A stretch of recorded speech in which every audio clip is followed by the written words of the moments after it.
Alex Poatan virou blogueirinho, tá muito desfocado, tá vivendo a vida de uma super estrela e tá subestimando o Magomed Ankalaev?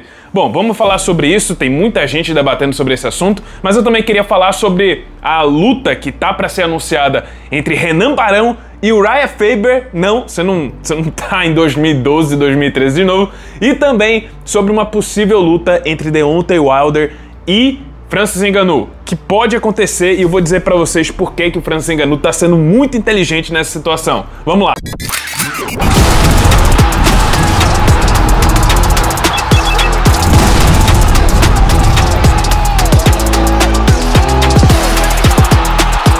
Pessoal, esse final de semana é um baita deleite pra qualquer fã de luta, porque além do Fight Night do Henry Cejudo contra o Song Yadong, também vai ter um super evento de boxe. Olha só, vai ter a revanche, a grandiosa revanche entre Artur Beterbiev e Dmitry Bivol, uma luta importantíssima. Vai ter Zhilei Zhang contra Ajit Kabayel, valendo o cinturão interino dos pesos pesados da WBC, e também Joseph Parker contra Daniel Dubois, uma luta que pode definir o próximo adversário do Alexander Usyk. Isso são as principais. Esse card de boxe tá bem interessante. Inclusive, eu acho que tá bem mais interessante do que o Fight Night do UFC. Então, pessoal, é a noite pra você botar aquela fezinha na stake.bet.br. Seja no boxe, seja no UFC. De qualquer forma, vou deixar aqui os meus palpites e as minhas análises das principais lutas do boxe e também do UFC. Mas uma coisa que eu quero lembrar pra vocês é que a Stake tá de casa nova. O novo site da Stake é o stake.bet.br e você tem até o dia 31 de março para criar sua conta no novo site e não perder o seu saldo lá no site antigo. Então vá lá, cria sua conta no novo site da Stake, transfere o saldo que você tinha no site antigo. O link vai estar aqui no primeiro comentário fixado ou no QR Code que tá aparecendo aí na tela. E vamos lá, pessoal, tá se aproximando talvez da maior luta que o público brasileiro pretende assistir esse ano. Finalmente teremos o grande combate entre Alex Poatan e Magomed Ankalaev. A gente tá esperando há anos, eu acho, pra assistir essa luta, que pode muito bem ser o maior desafio do Poatan dentro do UFC. E faltando pouco tempo pra luta, mais ou menos umas 2 semanas, o que a gente tá vendo dos dois? Ankalaev treinando, subindo montanha, fazendo tudo que tem que fazer, tudo que ele sempre faz. E o que a gente tá vendo do Poatan? Não tô dizendo, não tô julgando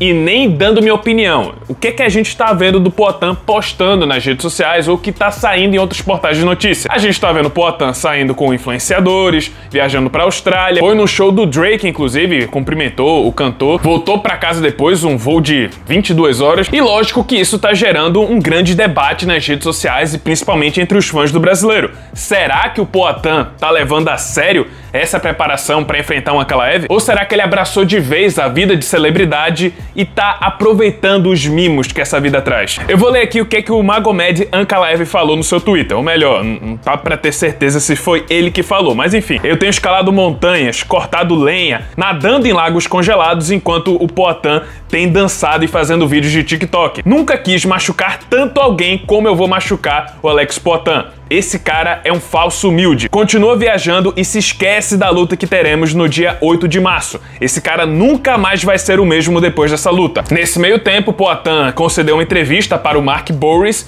e comentou sobre toda essa situação. Vou ler aqui o que ele falou. Eu estou treinando, sinceramente, como se estivesse enfrentando qualquer outro cara. Acho que a única coisa que muda é que ele é canhoto, mas isso não vai fazer muita diferença. Já venho treinando há muito tempo a parte de jiu-jitsu, luta agarrada, estou vindo muito bem, aprendendo. Sou um cara dedicado e acho que minha evolução tá muito boa. Estou muito feliz com isso e vai ser uma grande luta. Pessoal, mais uma vez, eu já vi o Poatan nessa situação, inclusive na segunda luta contra o Jiri Prochazka, ele também tava viajando, também tava fora do círculo de academia, digamos assim. Na época, muita gente ficou preocupada, principalmente porque naquela ocasião o Poatan tinha aceitado a luta em cima da hora e tava viajando, tava fazendo outras coisas, e no fim das contas a gente viu o que aconteceu. O Poatan nocauteou o Jiri Prochazka de uma forma mais fácil do que na primeira luta. Eu sei o que parece, eu sei que pode parecer que ele tá sendo desleixado ou subestimando o Ankalaev, só que a gente sabe que a parte física não é a única da preparação para uma luta. Tem também a parte mental. E pode ser que essa parte de viajar, curtir a vida de uma celebridade, ir pro show do Drake, faça parte desse treinamento mental. Pode ser que sirva pro Poatan esvaizar, deixar a mente mais leve, até porque a luta tá bem próxima. Pode ser esse o intuito. Outra coisa também é que não há como negar que existe uma grande diferença entre Ankalaev e Poatan. Poatan é a maior celebridade do UFC atualmente, então ele tá muito mais propenso a viver esses mimos que a fama traz,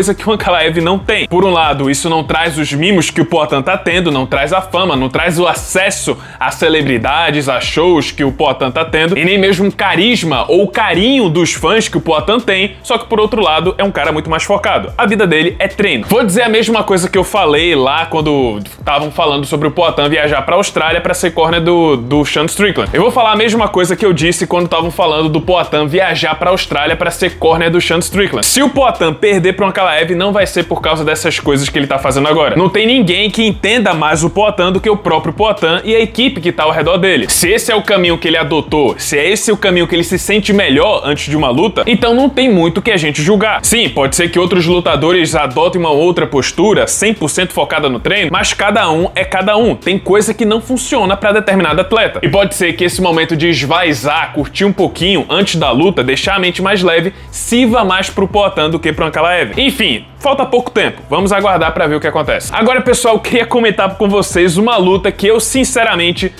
eu não conseguia sonhar que ia acontecer. É uma revanche assim que eu nunca pensei que eu veria. Mas, pessoal, estamos prestes a assistir uma terceira luta entre Renan Barão e Uriah Faber na GFL. Pois é, pra quem não lembra, Uriah Faber e Renan Barão foram contratados pela GFL, a nova grande organização de MMA que tá surgindo agora no horizonte, e agora eles vão se enfrentar. Pra quem não sabe, Faber e Barão já se enfrentaram duas vezes. Uma em 2012 e outra em 2014. Barão venceu as duas. Barão, que na época tava no auge, tava imbatível, tava numa sequência de 30 vitórias na carreira. E o Faber, que, assim, não tava mais no auge, o auge dele foi nos tempos de WEC, mas também não tava muito distante disso. Tava numa fase excelente e mesmo assim perdeu pro Barão duas vezes. E qual é a situação agora? O Uriah Faber não luta desde 2019, quando foi brutalmente nocauteado pelo Petr Yan. Tá com 45 anos de idade e é um dos atletas mais velhos contratados pela GFL. Renan Barão é 7 anos mais novo, tem 38 anos de idade, só que tá vivendo um pós-trauma. Depois que ele perdeu duas vezes pro TJ Dillashaw, ele nunca mais foi o mesmo. Aquele cara que venceu duas vezes o Faber não existe mais. O cara vem de 6 derrotas seguidas, 8 derrotas nas últimas 9 lutas. A última vitória dele foi em 2016. É curioso que o Faber tem uma vitória mais recente do que o Barão. E assim, o UFC deu muitas chances pro Barão tentar se recuperar. Ofereceu desranqueado, ofereceu estreante, ofereceu cara em má fase e mesmo assim o Barão não conseguiu converter um resultado positivo. Na última luta, fora do UFC, no evento local, contra um cara do Panamá, o Walter Zamorra, o Barão também foi derrotado. Mas aqui ele tem uma chance de ouro, enfrentar um cara que ele já venceu duas vezes, um cara que ele já conhece muito bem e que tá 7 anos mais velho. Essa é a melhor oportunidade que o Barão poderia ter pedido pra tentar se recuperar dessa má fase absurda. Se ele não conseguir ganhar do Uriah Faber, um cara que ele já ganhou duas vezes e que agora tá na pior versão possível, o Faber no caso, aí sinceramente não vejo mais solução pra ele. É aposentadoria e fim de papo. Pra fechar, queria falar sobre Francis Ngannou, que mais uma vez tá querendo enfrentar o Deontay Wilder em uma luta de boxe. Olha só o que ele falou pro Sportsbook Review. Vou fazer minha próxima luta no boxe. Eu quero isso. Ainda não terminei minha história no boxe.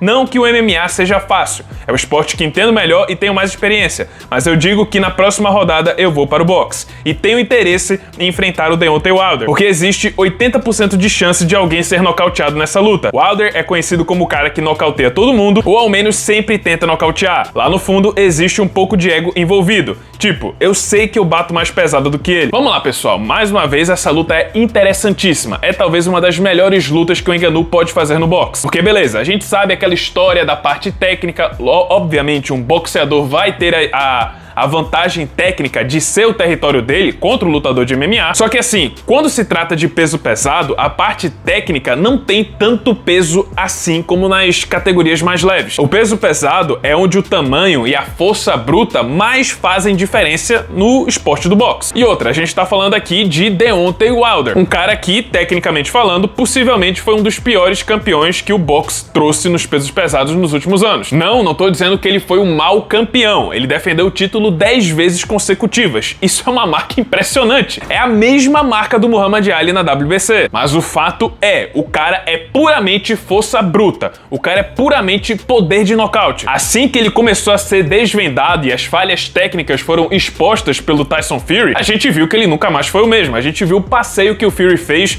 na segunda e na terceira luta. O Joseph Parker, que é um dos pesos pesados mais técnicos que a gente tem atualmente, deu um 12-0 nele, 12 rounds a 0. E o Zhilei Zhang, que também não é o mais técnico dos boxeadores do peso pesado, também nocauteou o Wilder com certa facilidade. Ngannou ainda vai ser mais pesado e tá vivendo um momento um tanto melhor. Nocauteou o Renan Problema na última luta, enquanto o Wilder vem de 4 derrotas nas últimas 5 lutas, sendo 3 por nocautes brutais. De todas as lutas que o Ngannou pode fazer no boxe, essa é a melhor opção, porque é um nível técnico que ele consegue bater de frente e a recompensa vai ser altíssima. Vai vender bastante essa luta entre os dois. E é isso, pessoal. Esse foi o vídeo. Espero que tenham gostado. Se você gostou, deixa seu like, se inscreve no canal, já ativando o sininho das notificações para não perder o próximo conteúdo. E é isso. Muito obrigado por terem assistido e até a próxima.